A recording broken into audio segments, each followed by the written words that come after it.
Ici maintenant, nous allons parler de la naissance extraordinaire, miraculeuse de cette femme-là. Donc, on va dire que c'est la mère de Dieu. Parce que les catholiques prient, disent, je vous salue Marie, mère de Dieu, priez pour nous, ainsi de suite. Non, mais ça n'a pas de sens. Dans le chapitre 2, versets 1 à 12, euh, la naissance de Yumé, on vous dit, le jour tant attendu arriva, où Namisabé devint enceinte par l'intervention divine.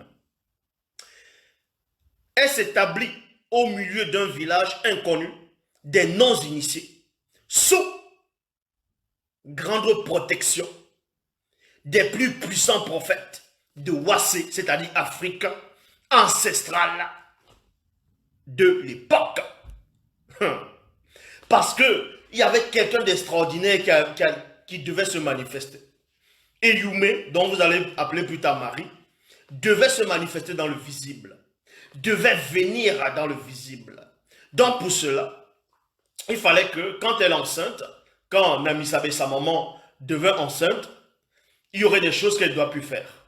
Elle ne doit plus rester n'importe où, elle ne doit pas fréquenter n'importe qui.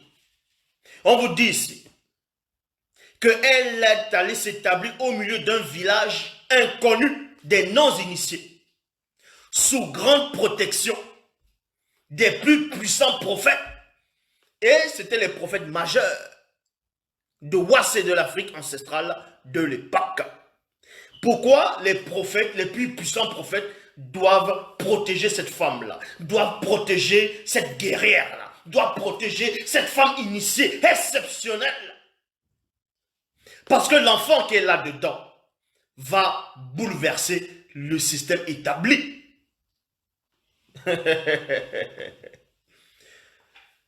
Et on vous dit ici, le moment où elle devait accoucher arriva. Il y eut une très grande obscurité dans tout le territoire, virgule, excepté dans le village où se trouvait Namisabé. Donc, dans tout le territoire où elle résidait, il y a eu l'obscurité totale. Et beaucoup de personnes qui ont grandi en Afrique, qui sont nées en Afrique, qui ont vécu en Afrique, qui sont toujours en Afrique, vous voyez que quand tu fais nuit là-bas, tu as l'impression que la nuit, tu peux toucher la nuit. C'est vraiment l'obscurité.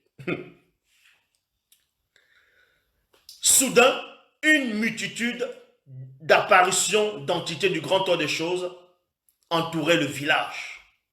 Donc on vous dit cela qu'il y a des êtres spirituels qui ont atterri, qui se sont manifestés, qui sont venus entourer le village.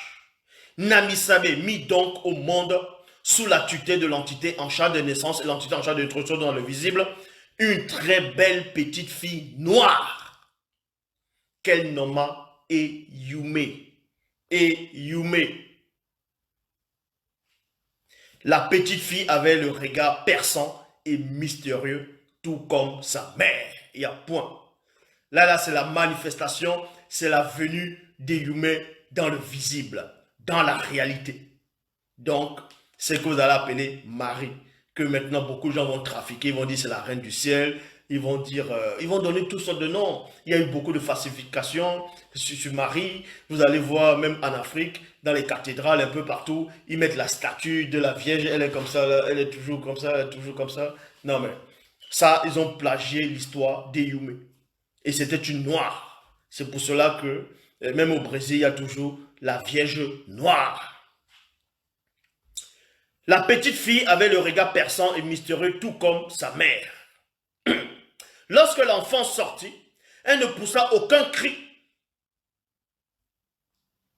Elle était pleine de grâce et dégageait une bonne odeur agréable.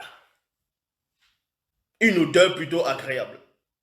Selon le rite connu par les initiés, Témé prit l'enfant qui venait de naître dans ses bras, alla dehors et étendit ses deux bras en haut en direction du ciel afin de consacrer l'enfant. Donc, on va dire sortait le papa adoptif d'Eyumé, vu que Namisabé, Marie, c'est-à-dire Eyumé, elle est née miraculeusement. C'est pour cela qu'on vous dit l'Immaculée Conception. L'Immaculée Conception.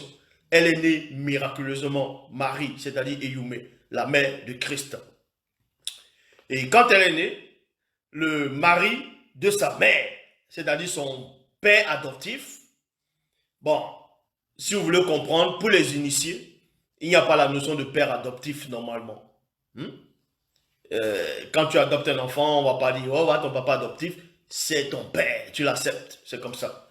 Donc, selon le rite connu par les initiés dans l'Afrique ancestrale, le papa et non la maman, mais c'est le papa qui prend le bébé, avec dans ses deux bras, dans ses deux mains, il le soit en direction, en gros, du ciel, il lève et consacre l'enfant. C'est pour cela que vous voyez même dans les séries qui étaient passées à l'époque, Kuntan Kinte, donc Racine, on voyait aussi cela quand un enfant naissait chez les Noirs, on prenait l'enfant, on le consacrait. Donc c'est une sorte d'initiation. Et on vous dit ici, la petite fille grandissait et se fortifiait en esprit, en sagesse, sous la protection exceptionnelle des plus puissants prophètes et matriarches initiés du village. Donc, on vous apprend déjà qui est cette petite fille, qui est cette femme. À l'âge de 8 ans, la jeune fille devint très avancée spirituellement et les yeux de son esprit s'ouvrirent et commençait ainsi à voir le monde spirituel. Donc, comme j'ai dit, dans les Bibles classiques actuelles, ils ne parlent nullement de la naissance de Marie. Ils ne peuvent pas, parce que c'est des bandits. Parce que s'ils parlaient de la naissance de Marie, il fallait aussi qu'ils mettent qu'on prend l'enfant en direction du ciel le soir, on consacre l'enfant. Et on sait que ce sont des pratiques des Noirs en Afrique. C'est comme ça que ça se passe. Et on vous dit ici, elle grandissait dans le village hors de toute influence des non-initiés, virgule, des blancs et des sans-mêlés. Eyumé était initié tous les soirs autour d'un grand feu par les prophètes et matriarches ainsi que par les entités spirituelles au point où elle développa en elle un remarquable don de persuasion. Un remarquable don de persuasion. Et ça, là, vous pouvez même vérifier dans les Bibles actuelles classiques. En fait, ils ont juste pris cette partie-là, remarquable don de persuasion. Ils ont introduit ça dans les Bibles classiques, dans Jean 2. Parce que dans Jean 2, on vous dit que c'est là où le soi-disant Jésus a changé l'eau en vin. Donc, les noces de Cana, où sa maman dit, bon, il n'y a plus de vin, tout ça là, et qu'on vous dit que ce Jésus dit, femme, que y a-t-il entre toi et moi? Depuis quand tu vas dire à ta maman, femme, que y a-t-il entre toi et moi? Mais bien sûr qu'il y a beaucoup de choses entre vous. Déjà, c'est qui t'accouche, donc il y a déjà un lien entre vous deux. Donc, et c'est là où dans les Bibles actuelles classiques, cette Marie l'a dit à l'enfant, plutôt à son fils là, que en gros, ils n'ont plus de vin. Et plus tard, elle dit aux autres gens, faites ce qu'il vous dira. Ça veut dire qu'elle a persuadé son fils, puisque son fils disait que ce n'est pas encore son heure de faire des miracles. Vous voyez, dans les Bibles actuelles classiques, on vous dit que le soi-disant Jésus a dit que ce n'est pas encore son moment de faire des miracles. Que, femme, que y a-t-il entre toi et moi? Mon heure n'est pas encore arrivée. Mon heure n'est pas encore venue. Mais si son heure n'est pas encore venue, pourquoi il a donc fait changer l'eau en vin? Parce qu'on vous dit que Marie Eyumé avait un formidable, remarquable don de persuasion. Elle a persuadé le fils et il a accompli le don. Il a accompli le miracle. Ils le savent. C'est pour ça qu'ils ont pris cette partie-là. Ils ont introduit ça dans les Bibles actuelles classiques. Et les gens eux-mêmes ne comprennent même pas la confusion où un enfant va dire à sa mère, femme, que y a-t-il entre toi et moi? Depuis quand un enfant va dire à sa mère, que y a-t-il entre toi et moi? Mon heure n'est pas encore arrivée. N'importe quoi. Et on ose même vous dire que Jésus a 12 ans, il dit à sa mère, ne savez-vous pas que, à sa mère et à Joseph, ne savez-vous pas qu'il faut que je m'occupe des affaires de mon père?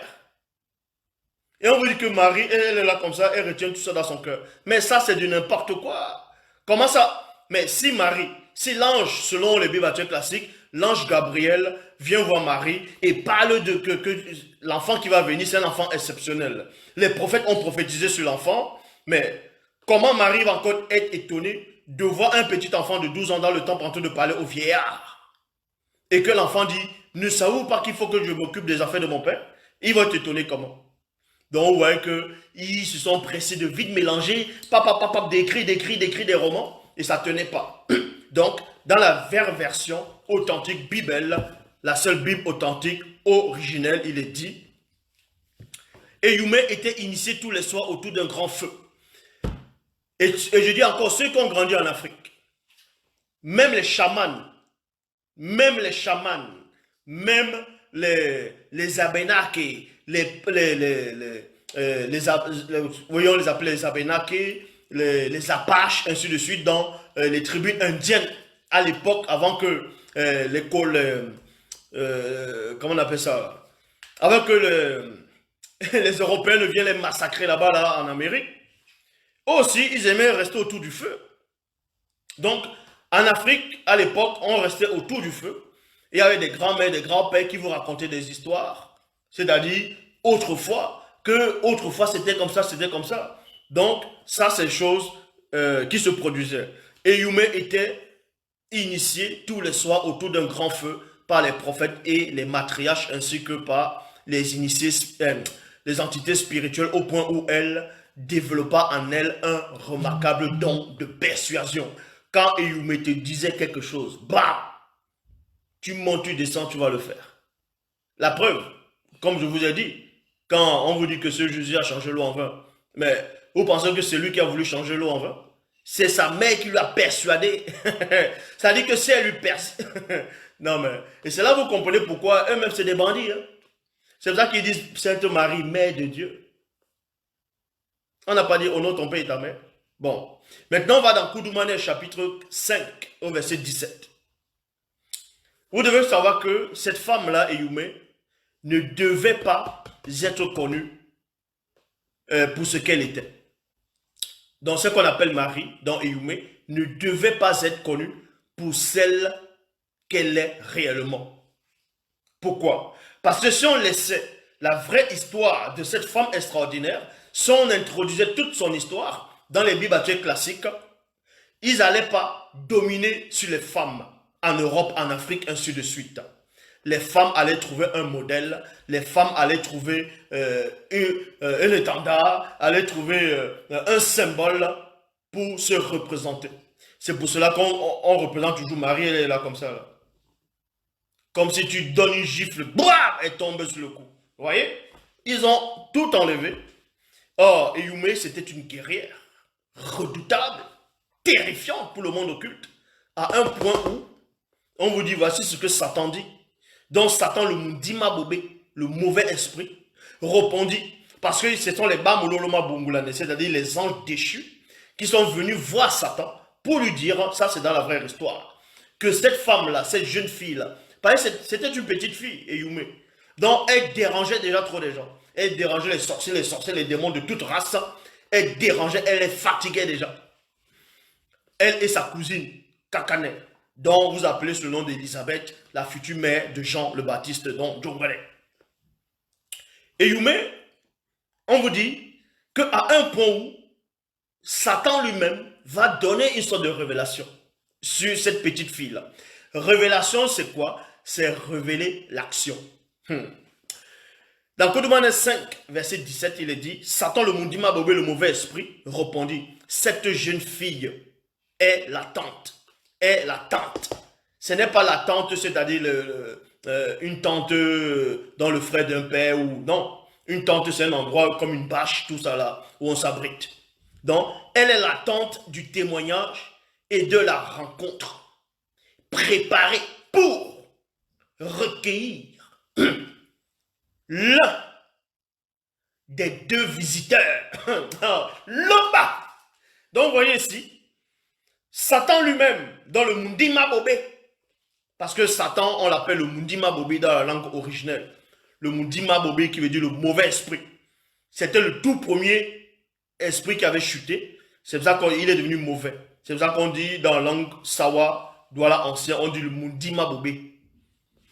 Et quand on traduit, bon, on l'appelle Satan. Donc, Satan a donné la révélation.